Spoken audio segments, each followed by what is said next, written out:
चुनाव आयुक्त गोयल के इस्तीफे पर भड़के कपिल सिब्बल। चुनाव आयोग को जमकर सुना डाला।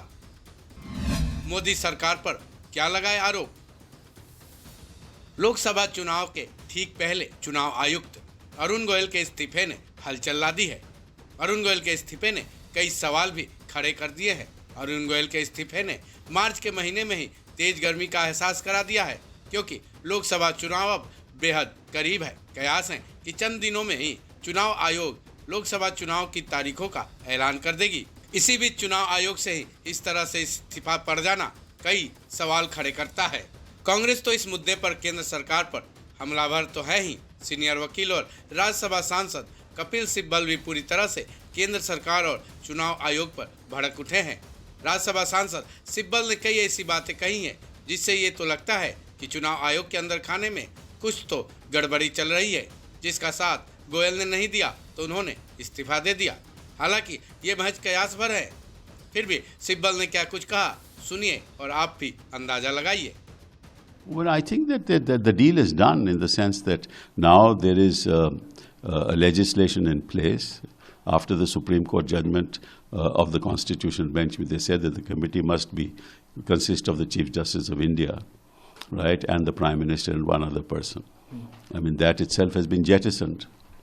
And they have brought in a law by which we're saying we don't agree with what the Constitution Bench says. And that law is under challenge in the Supreme Court. But in the meantime, there is no stay. So they will pack the commission with their own people as they've done in the past. So, and therefore the election schedule, the phases of the election, all aspects of the election will be tailor-made to the interests of the ruling party.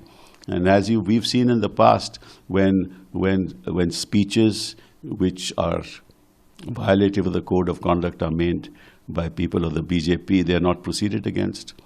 And at the slightest, deviation from the model code of conduct by any opposition member, he'll be immediately given a notice. So we know the completely partisan nature of this commission. And so we don't have any real expectations from the commission.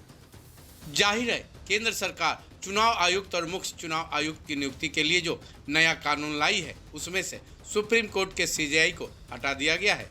ऐसे में अब सरकार लोकसभा चुनाव से पहले चुनाव आयोग के गलियारे से इस तरह का इस्तीफा आ जाना शक की सुई जरूर चुभा गया है, जिसको कपिल सिब्बल ने भी कहा है। बहरहाल देखने वाली अहम बात तो ये होगी कि चुनाव आयुक्त अरुण गोयल के इस्तीफे के बाद उनकी जगह कौन आता है। वहीं फरवरी में ही रिटायर हो चुके अनूप पांडे की जगह कौन भरता है, जिसके बाद लोकसभा चुनाव में क्या कोई खेला होता है, जैसा कि विपक्षी पार्टियां पहले से ही आरोप लगाती आ रही हैं। इस खबर में बस इतना ही। बाकी अपडेट्स के लिए जुड़े रहे वन इंडिया हिंदी के साथ।